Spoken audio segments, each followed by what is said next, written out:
Hi friends, എല്ലാവർക്കും പുതിയൊരു വീഡിയോയിലേക്ക് സ്വാഗതം. MG യൂണിവേഴ്സിറ്റി ഡിഗ്രി അഡ്മിഷൻ 2024 നിങ്ങളുടെ മൂന്നാം അലോട്ട്മെൻറ്റ് പ്രസിദ്ധീകരിച്ചിട്ടുണ്ട്. cap.mg.ac.in എന്ന വെബ്സൈറ്റാണ്. ലിങ്ക് ഡിസ്ക്രിപ്ഷൻ ബോക്സിൽ കൊടുത്തിട്ടുണ്ട്. ആ ഒരു ലിങ്കിൽ ക്ലിക്ക് ചെയ്ത് നിങ്ങളുടെ ലോഗിൻ എന്നുള്ളതിൽ ക്ലിക്ക് ചെയ്യുക. ശേഷം സ്റ്റുഡൻറ്റ് മെറിറ്റ് കോട്ട കൊടുക്കുക.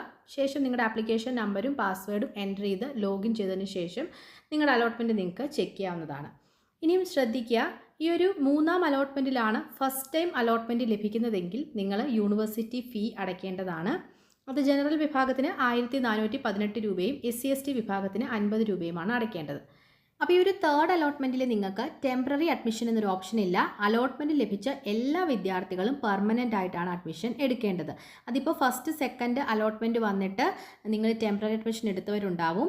അപ്പോൾ അവർ തേർഡ് അലോട്ട്മെൻറ്റ് വന്നിട്ട് നിങ്ങൾക്ക് മാറ്റമൊന്നുമില്ല, സെയിം കോളേജ് തന്നെയാണെങ്കിൽ പോലും നിങ്ങൾ ആ ഒരു കോളേജിൽ പെർമനൻ്റ് ആയിട്ട് അഡ്മിഷൻ എടുക്കണം. ആ ഒരു ഡേറ്റ് പറയുന്നത് 29 ജൂണാണ്. വൈകുന്നേരം 4 മണിക്ക് മുൻപായിട്ട് നിങ്ങൾക്ക് അലോട്ട്മെൻറ്റ് ലഭിച്ച ആ ഒരു കോളേജിൽ പോയി മുഴുവൻ ഫീസും അടച്ച് ഡോക്യുമെൻറ്റ്സ് എല്ലാം സബ്മിറ്റ് ചെയ്ത് നിങ്ങൾ പെർമനൻ്റ് ആയിട്ട് അഡ്മിഷൻ എടുക്കേണ്ടതാണ്. അപ്പോൾ നിങ്ങൾ ഈ ഒരു അഡ്മിഷൻ എടുത്തില്ല എന്നുണ്ടെങ്കിൽ നിങ്ങളുടെ ആ ഒരു അഡ്മിഷൻ അവിടെ ക്യാൻസലായി പോകുന്നതായിരിക്കും. അതുപോലെ തന്നെ നിങ്ങൾ അഡ്മിഷൻ എടുത്തു എന്നതിന് തെളിവായിട്ട് കൺഫർമേഷൻ സ്ലിപ്പ് കൂടി ഡൗൺലോഡ് ചെയ്ത് വെക്കേണ്ടതാണ്. പിന്നെ SC/ST വിഭാഗക്കാർക്കാണെങ്കിൽ നിങ്ങളുടെ സ്പെഷ്യൽ അലോട്ട്മെൻറ്റ് വരുന്നത് വരെ നിങ്ങൾക്ക് ടെമ്പററി ആയിട്ട് അഡ്മിഷൻ എടുക്കാവുന്നതാണ്. ഇനി നിങ്ങൾ ശ്രദ്ധിക്കുക, 1, 2, 3 അലോട്ട്മെൻറ്റുകളിൽ അലോട്ട്മെൻറ്റ് ലഭിക്കാതിരുന്നവരും അലോട്ട്മെൻറ്റ് ലഭിച്ച വിവിധ പ്രോഗ്രാമുകളിൽ ജോയിൻ ചെയ്യാതിരുന്നവരും നാളിതുവരെ അപേക്ഷിക്കാതിരുന്നവർക്കും ഉൾപ്പെടെ എല്ലാവിധ അപേക്ഷകർക്കും മുൻ വർഷങ്ങളിൽ നിന്ന് വിപരീതമായി സപ്ലിമെൻ്ററി അലോട്ട്മെൻറ്റ് വരെ കാത്തിരിക്കാതെ 1/7/2024 മുതൽ 3/7/2024 വരെയുള്ള SC/ST സ്പെഷ്യൽ അലോട്ട്മെൻറ്റിനായുള്ള രജിസ്ട്രേഷനോടൊപ്പം പുതുതായി ഓപ്ഷനുകൾ നൽകാവുന്നതും രജിസ്റ്റർ ചെയ്യാവുന്നതുമാണ്. അതായത് കഴിഞ്ഞ വർഷങ്ങളിലൊക്കെ എന്ന് പറഞ്ഞാൽ നിങ്ങൾക്ക് സപ്ലിമെൻ്ററി അലോട്ട്മെൻറ്റിന് മുൻപേ ആയിട്ട് പ്രത്യേകമായിട്ടൊരു എഡിറ്റ് ഓപ്ഷൻ വരുമായിരുന്നു. അതായത് അതിനകത്ത് എല്ലാ വിഭാഗക്കാർക്കും പങ്കെടുക്കാൻ സാധിക്കുമായിരുന്നു. ഇപ്പം നമ്മൾ പറഞ്ഞതുപോലെ ഫീസ് അടയ്ക്കാതെ അലോട്ട്മെൻറ്റ് പ്രോസസ്സിൽ നിന്നും പുറത്തായവർ, അല്ലെങ്കിൽ അലോട്ട്മെൻറ്റ് ലഭിച്ചിട്ടും അത് അഡ്മിഷൻ എടുക്കാതിരുന്നവർ, ഒരു അലോട്ട്മെൻറ്റ് ലഭിക്കാതിരുന്നവർ, ഇങ്ങനെയുള്ള എല്ലാ വിദ്യാർത്ഥികൾക്കും പങ്കെടുക്കാൻ സാധിക്കുമായിരുന്നു. ഈ വർഷവും അങ്ങനെ തന്നെയാണ്. എല്ലാവർക്കും ഈ ഒരു സപ്ലിമെൻ്ററി അലോട്ട്മെൻറ്റിൽ പങ്കെടുക്കാൻ സാധിക്കും.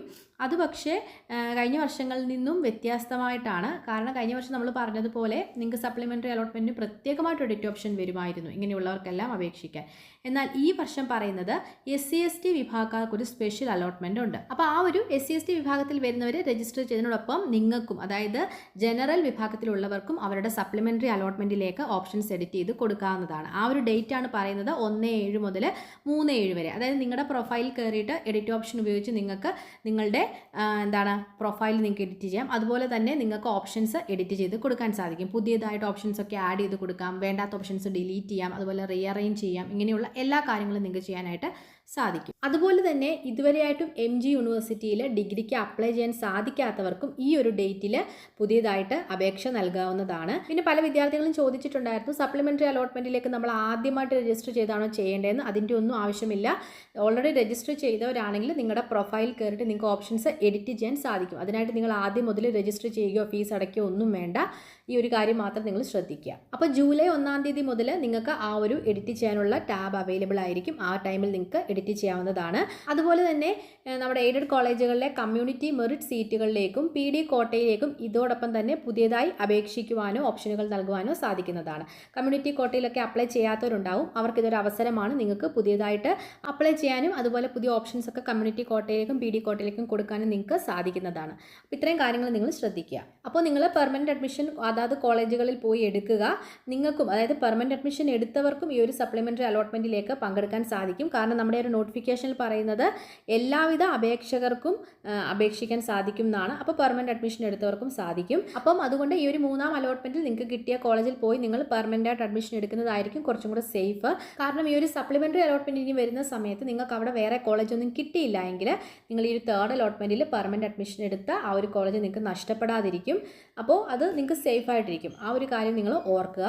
പിന്നെ നിങ്ങളിപ്പോൾ പെർമനൻറ്റ് അഡ്മിഷൻ എടുത്താലും നിങ്ങളുടെ ഫീസൊക്കെ റീഫണ്ടായി കിട്ടും. റീഫണ്ടായി കിട്ടുമെന്ന് വെച്ചാൽ സപ്ലിമെൻ്ററി അലോട്ട്മെൻറ്റിൽ നിങ്ങൾക്ക് മറ്റൊരു കോളേജ് കിട്ടുവാണെങ്കിൽ നിങ്ങൾക്ക് ആ ഒരു കോളേജിലേക്ക് ഈ ഒരു ഫീസ് ട്രാൻസ്ഫർ ആയിട്ട് കിട്ടും. അതല്ലെങ്കിൽ നിങ്ങൾ ഫീസ് അടച്ചതിൻ്റെ റെസിപ്റ്റ് നിങ്ങൾ ആ ഒരു കോളേജിൽ കൊണ്ട് കാണിച്ചാലും മതി. അത് നിങ്ങളുടെ ഈ ഒരു ഫീസ് നഷ്ടപ്പെടുകയൊന്നുമില്ല. അല്ലെങ്കിൽ നിങ്ങൾ പുതിയതായിട്ടൊരു കോളേജിനെയും കിട്ടുവാണെങ്കിൽ അവിടെ വേറെ ഫീസ് അടയ്ക്കേണ്ട ആവശ്യമൊന്നുമില്ല. അങ്ങനെയൊന്നുമില്ല. അപ്പോൾ ആ ഒരു കാര്യം കൂടെ നിങ്ങൾ ശ്രദ്ധിക്കുക. അപ്പോൾ ഏകദേശം ഇത്രയും കാര്യങ്ങളാണ് നമ്മുടെ ഈ ഒരു വീഡിയോയിൽ ഷെയർ ചെയ്യാനുള്ളത്. എന്തെങ്കിലും ഡൗട്ട്സ് ഉണ്ടെങ്കിൽ നിങ്ങൾ കമൻസ് ആയിട്ട് ചോദിക്കുക. ഓർമ്മിക്കുക. അപ്പം ഏറ്റവും പുതിയൊരു അപ്ഡേറ്റുമായിട്ട് വീണ്ടും കാണാം. അതുവരെ ബായ്. താങ്ക്